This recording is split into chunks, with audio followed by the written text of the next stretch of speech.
Jenny in Brighton.com, and I'm here again with Debbie from Shetland Reel Gin. So you might have watched some of the videos that we released last October for International Scottish Gin Day, and you might have heard us mentioning Vikings, the Shetland Islands, and their famous annual Up Helly Aa festival. So Debbie, why don't you tell us more about these firelit processions through the streets? I'd love to, Jenny. Thank you. Thanks for inviting me. And yes, we touched on it back in October that actually these festivals are quite often on people's bucket lists. These bucket lists that have probably got a date where they can't actually start before because of where we are at the moment. But they are just actually almost quite difficult to describe, but they are an unbelievable sight and something that people should think about coming to visit Shetland when they can. So the main one is the last Tuesday in January, and it's in Lerwick, which is the sort of the biggest town in Shetland, and that's where if you get the overnight ferry from Aberdeen, you're going to turn up in Lerwick. If you fly into Sunborough, you're right at the bottom of Shetland and you need a 40-minute drive to get to Lerwick. So I've only been to one, actually. I'm one of the co-founders, along with three others, my husband and Stuart and Wilma Nickerson. And Stuart and I went to one of the Up Helly Aas a couple of years ago.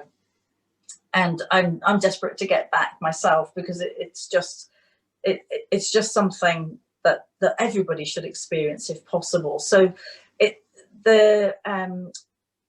comes from about sort of 80, 90 years ago. It started, and the whole idea behind it is that the guys and communities get together each week during the winter months, because in Shetland it never really gets light. It is dark most of the time in winter.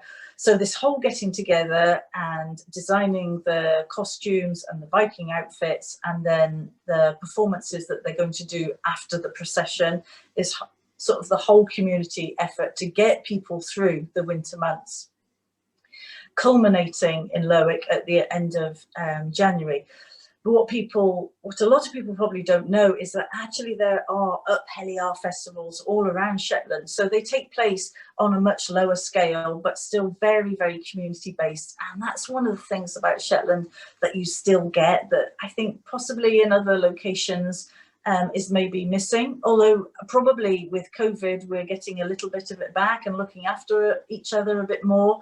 But it is in Shetland, it is really important, this whole coming together. And so it's called the Jarl Squad. So the Vikings are made up of squads and they're called Jarls. And so the head Jarl is called the Geyser Jarl. So the Geyser Jarl of Lerwick. And if you go onto the website and take a look, they decide, and it's an absolute honour to be the head of the squad. No, there is no greater honour in Shetland. It's quite an honour to be asked to be part of the squad. You have to start growing your beard. This is obviously the men. Yeah. They have to start growing your beard sort of from October to be part of the Jarl Squad come January and then into the spring if you're in other communities. So a real honour, but the Geyser Jarl is almost like the most important person in Shetland.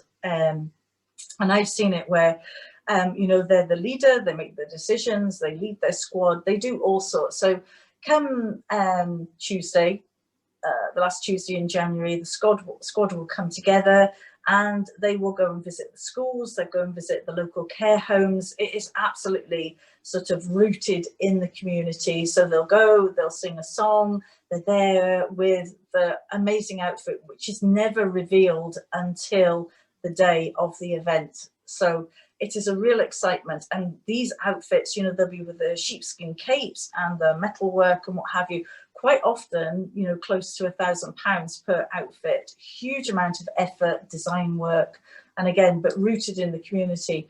And the guys go out and they'll go onto the ferries and they'll be out and about. So a real community effort.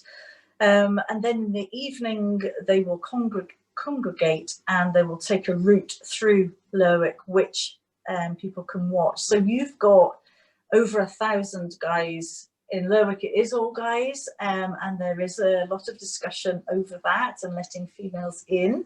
In other communities, it is, you know, far more equal, and the ladies are there. But in Lerwick, the tradition is all guys. So nearly 1,200 guys in a procession with flaming torches, and it is, the setup in Lerwick is absolutely stunning, because it's almost like, so they're following like an oval. So you'll see photographs, if you Google it, from a distance, it's like an oval of fire all the way down.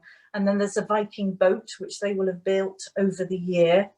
And it just sounds such a shame, in a way, that the final culmination is, and the Geyser Jarl will throw his first flaming torch into the boat, and then the rest will follow suit. So all the flaming torches into the Viking boat, and just an unbelievable sort of procession and excitement in the air. So what happens then is, in Lerwick itself, it's really fortunate. There are a lot of sort of public halls, or halls that can be used to host a lot of the community. And so there are halls all over the place. And then what goes on for the rest of the evening is there are a lot of squads. There are something like over 40 squads of these Vikings. And they will have, as well as putting their outfit together and everything, they will have been practicing a dance or a song or a skit of something that has been happening in the community that everyone would know about. Or they take something that's happening in the news. And the year that I went, it was just before Trump was elected. So there were lots of Mexicans and all sorts of things going on. There's John Travolta's, there's Smurfs, there's people dressed up as Tennant's lager cans. It's just, it just has to be seen to be believed. So you go, you buy a ticket to your local hall, and there's several halls, as I said, and then the squads come round each hall and entertain you with their skit or their dance. So in a hall, you are there all night. All night, I mean all night. This does not finish till at least 6 o'clock the following morning. And then you see the random Tennant's lager can walking home on its own, or a guy in a tutu, or just, it's quite often the photographs that are taken the following morning on the Wednesday are the ones that make the news. It's just hilarious. The proper party. Yes, yeah.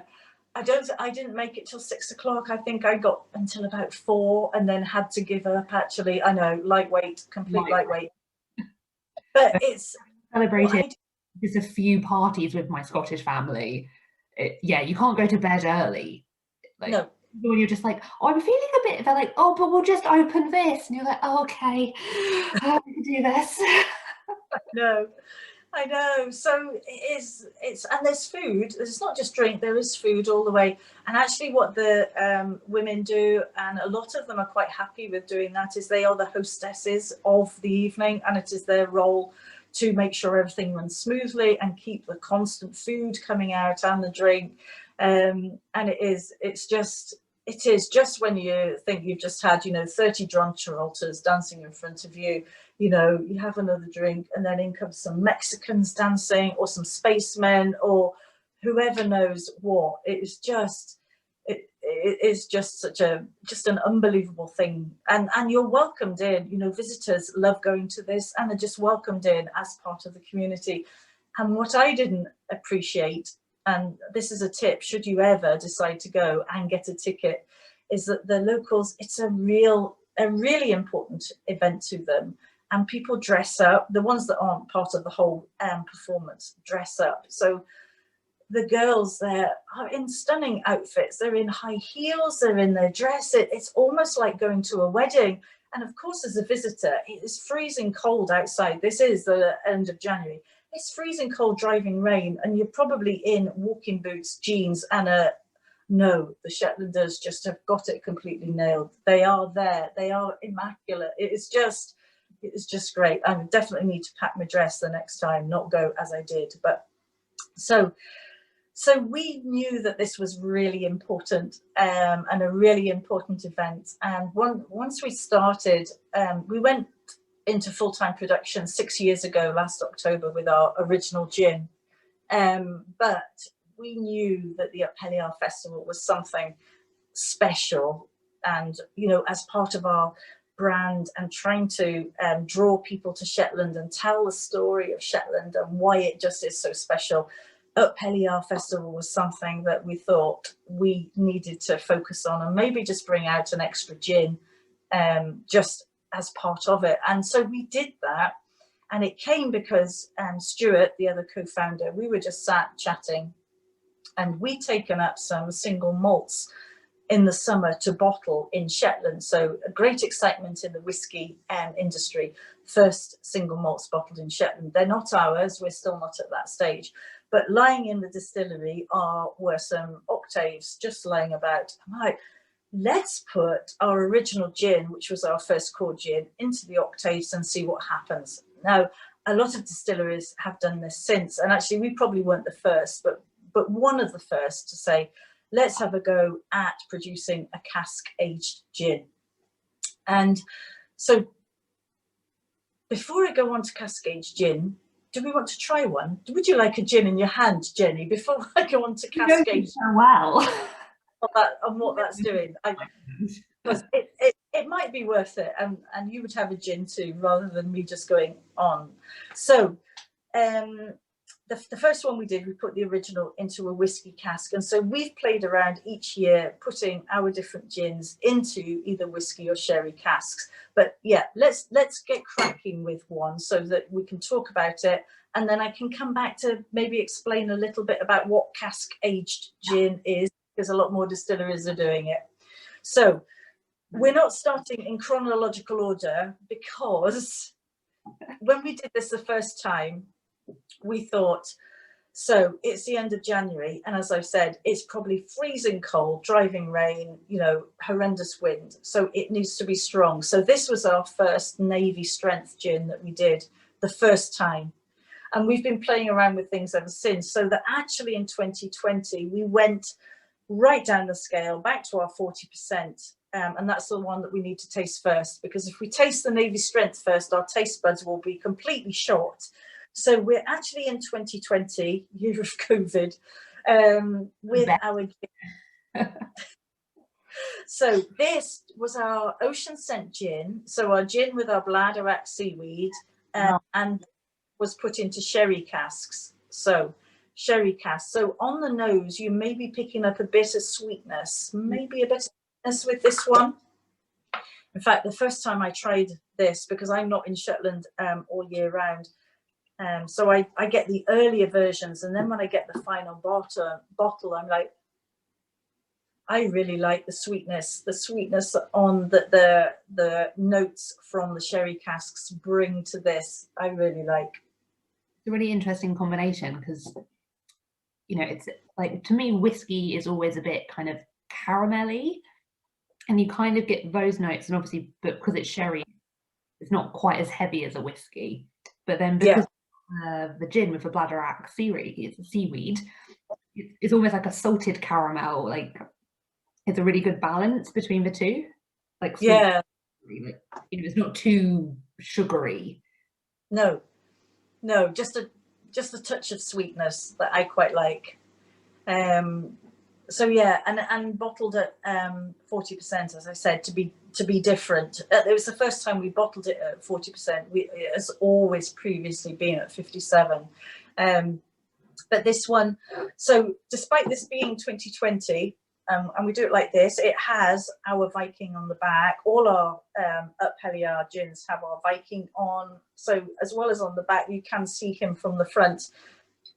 And hand waxed by the guys in the distillery, who are fantastic. And every time we go, we'd really like a wax top on this one. Is that all right? And knowing that they're probably, you know, cursing under their breath, but they do it because it has to be done by hand, sometimes twice as well, to get this fantastic fit. Although they're so good at it, it doesn't almost look as though it's done by hand. It's just beautiful.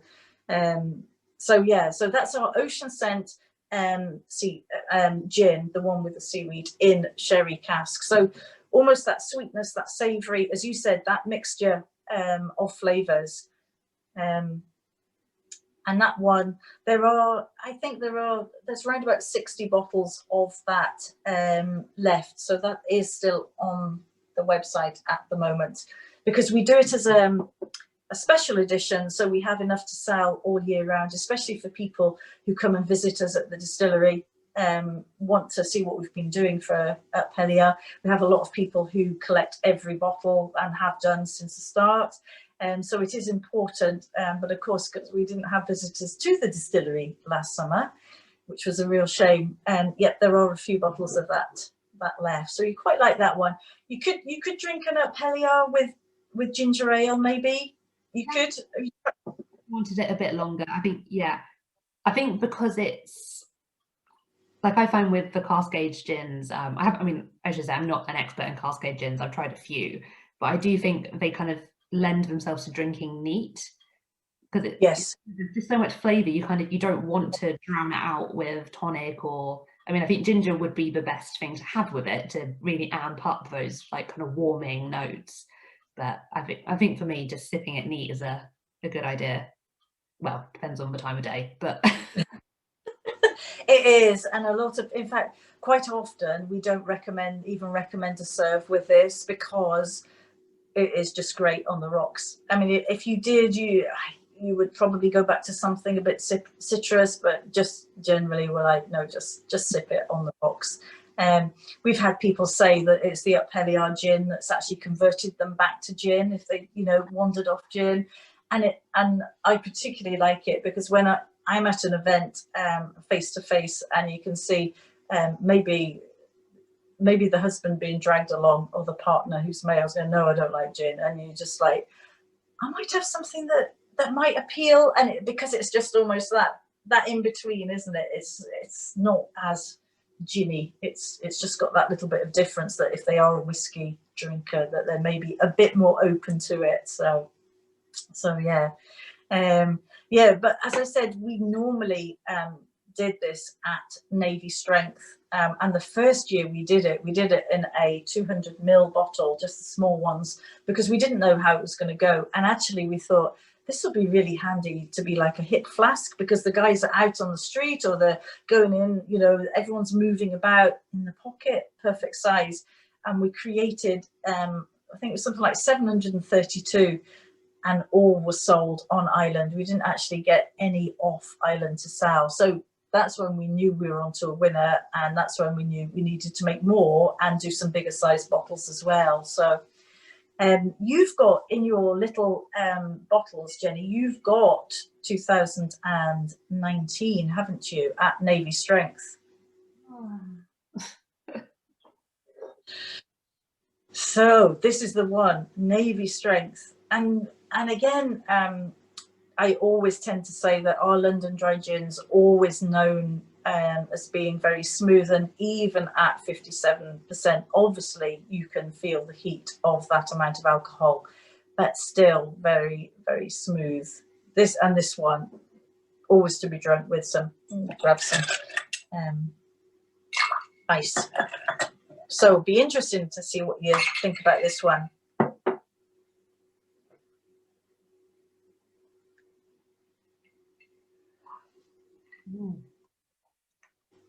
Simply packs a bit more of a punch, doesn't it? But again, you're not drinking it going, alcohol burn. Like, it's got a lot of flavour. You're still getting those kind of the like kind of caramelly, the notes you'd associate with the cask aged gin. So you've got a bit of sweetness to balance the booze. And like you said, actually, when I was just sipping the other one, I did think like, it's one of those gins that when you're out in the cold, it'd be lovely just to have a little swig of. So when you said the hip flask size, it was like, yes, like that's what it should be. I'm stand in my garden for 5 minutes. This will be exactly what I need. Yes, yeah, no, it has been really, really popular, especially with the Viking on the back, especially for visitors.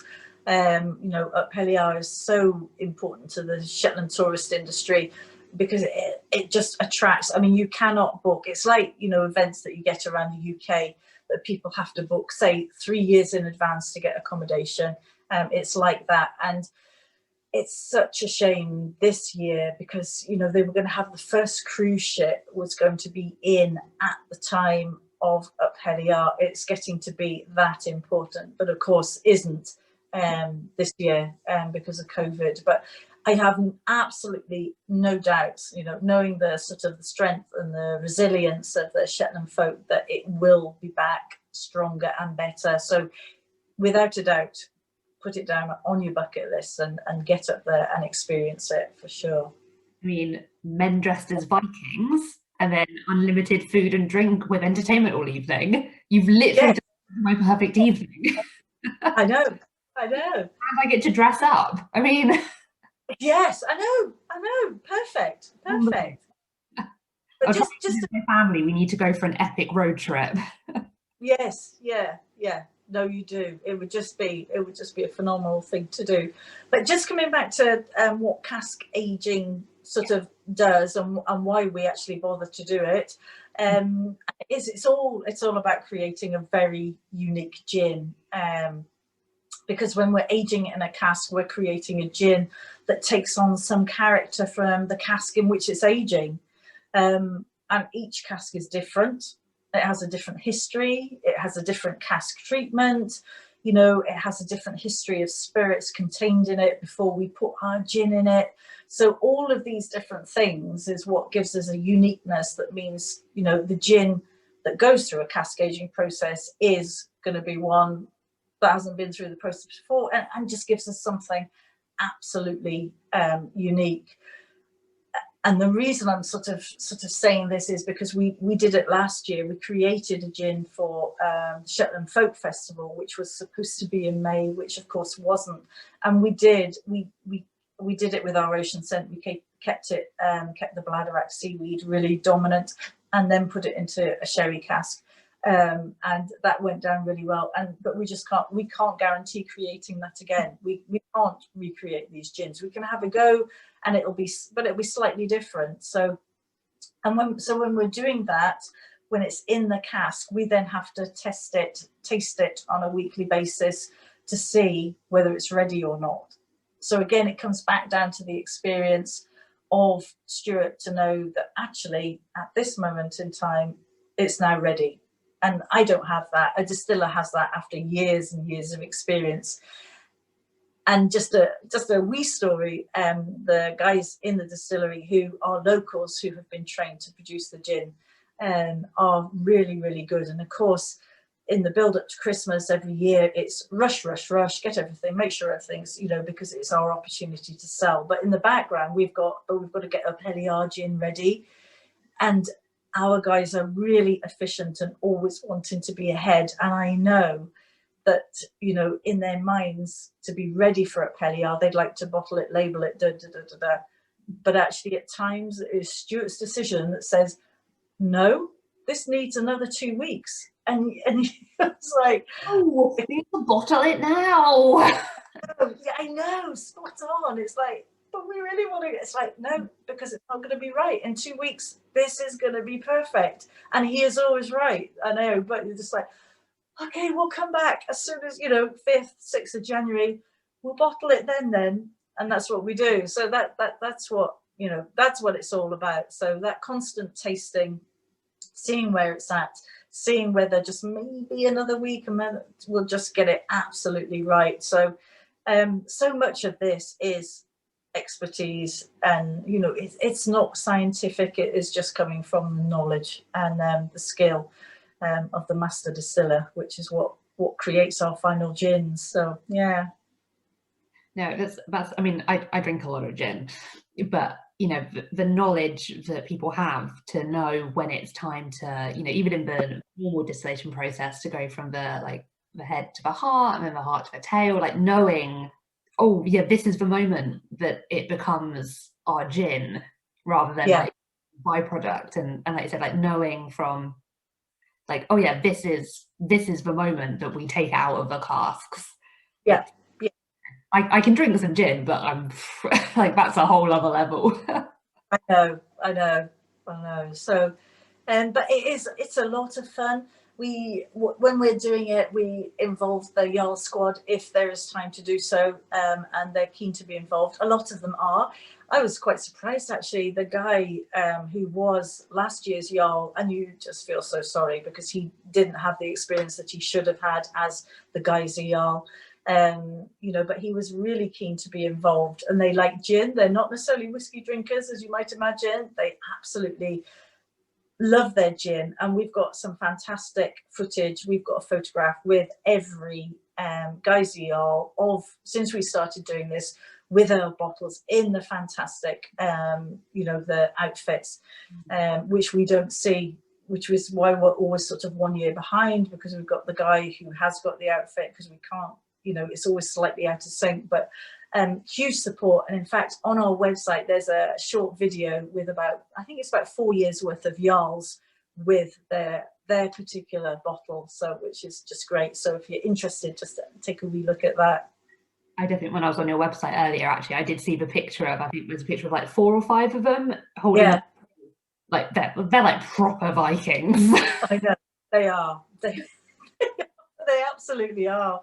Yeah, no, it is fantastic. Absolutely great.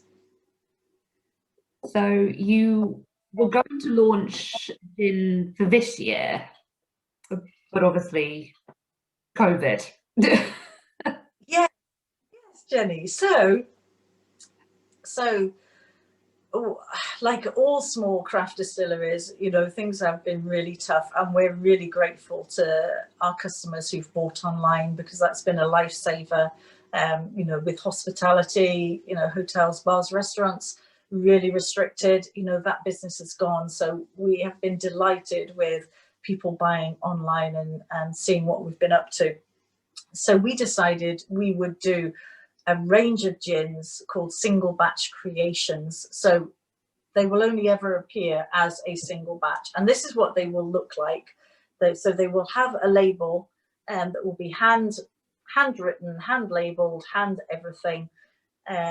So single batch creations was in our mind, and then as it became closer to knowing that actually Up Helly Aa wasn't going to happen, we then thought, we can't bring out a gin to celebrate something that's not going to happen, but we could bring out our first single batch creation at the same time, because people are almost waiting to see what we're going to do.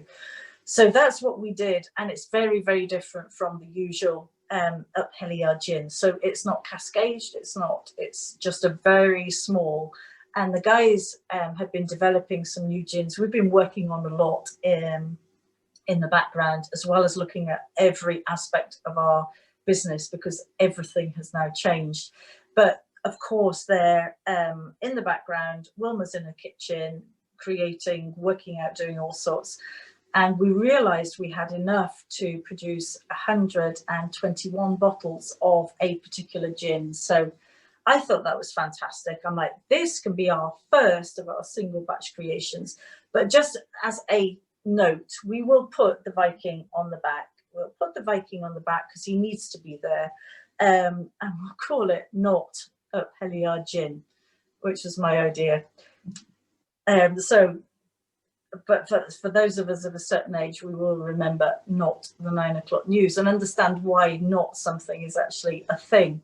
My daughter, who I was trying to explain it to, just didn't get it, but most of us will get it. So we decided to do this. We did all the promotion, and many of our customers signed up to our newsletter.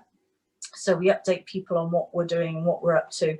And if you go onto our website, if you sign up to our newsletter for your first order, you get 10% off. So that's a bonus anyway.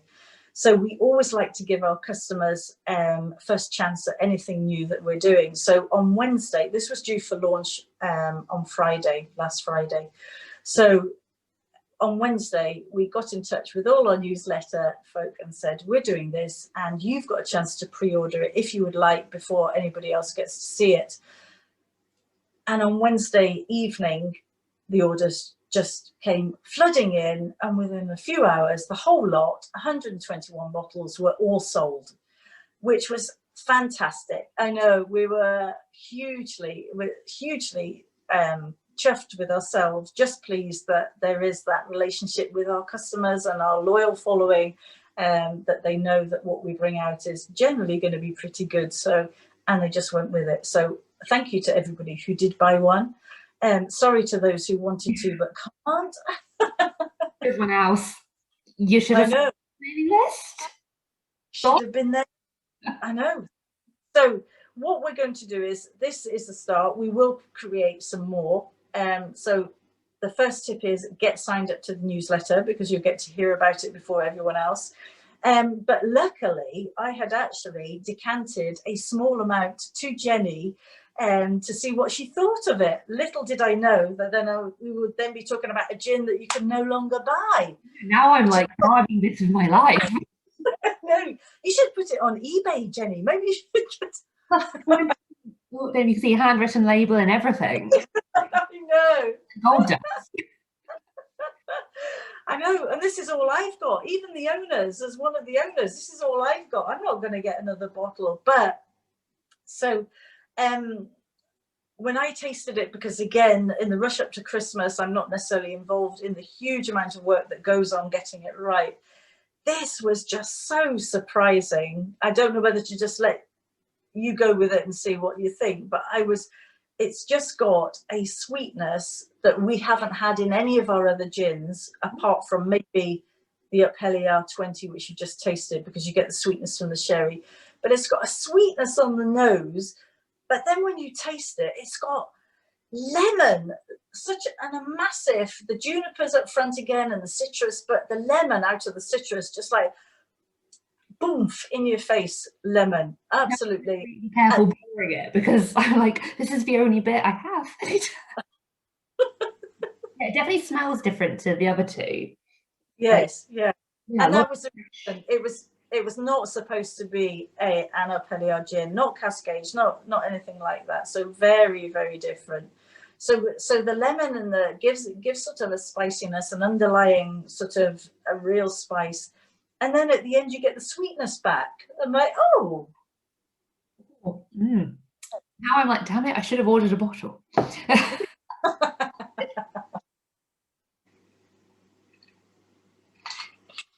And then so I'm thinking a bit herbal to it as well, like, you know, that kind of mental feeling. Yes. You like, you breathe in and your mouth goes quite cold, and then you kind of get the lemony sherbetness. Yeah. Literally now, like, must save this tiny bit left. This is mine. I know, and I'm like, oh my goodness, you know, we didn't have enough bottles. What we do when we've created a gin, we have an idea what the serves would be, but actually we then send it out to mixologists or bar owners or what have you to say, what do you think? But of course we haven't done that with this one. And I'm like, oh my goodness, I think actually it could go with a slice of lemon, and we've never suggested that with our gins, because in a way you think lemon has its connotations from years gone by. I know some gins do sort of promote the lemon, but lemon could work. But I think because of the herbal, you could bring back a leaf of peppermint as well to bring that back in. And then actually last night I tried it with lemonade, which works really well with it too, just to get a little bit of sweetness and more lemon to it. But it's really surprising actually. But I feel bad talking about a gin that nobody can now buy. Yeah, I mean, I feel bad, but also I don't, because this is delicious and I get to try some. But so I think we lesson learned. Make sure you're signed up to mailing lists. Make sure you read them, and like, you know, when people say, "Oh, this is limited edition," they actually mean it. It's not going to be on their website for another week, 2 weeks, a month. Like, you need to get in there if you want to try something new. Thank you. Yes, but I think from this, we'll be looking. We are working on other things at the moment, and we can't recreate this, and we're not going to. But there's something in that I think will reappear in a different form later on. Intriguing. Sign up to the newsletter. Absolutely. Sign up to the newsletter and have a look at our the virtual tasting kit, where you get to have fun like Jenny and I have had making this video left. I'm a really good salesperson for this. I just Yes. So thank you, Jenny, for it's always good to get your feedback on what we're doing, because you have the opportunity to taste so many other different gins. So seeing how we fit with others, or maybe doing a bit different or whatever, is really, really helpful. This is really fun. Obviously, I get to try gin, which is always a win, and get to chat to you. And obviously, we have a lot of fun. So Yeah. always good. Thank you so much for sending me these little samples, particularly my little gold dust sample. Gonna keep hold of that one. Great. And hopefully we'll get to chat again soon. Absolutely. Absolutely. That's great. Thank you, Jenny. Thanks.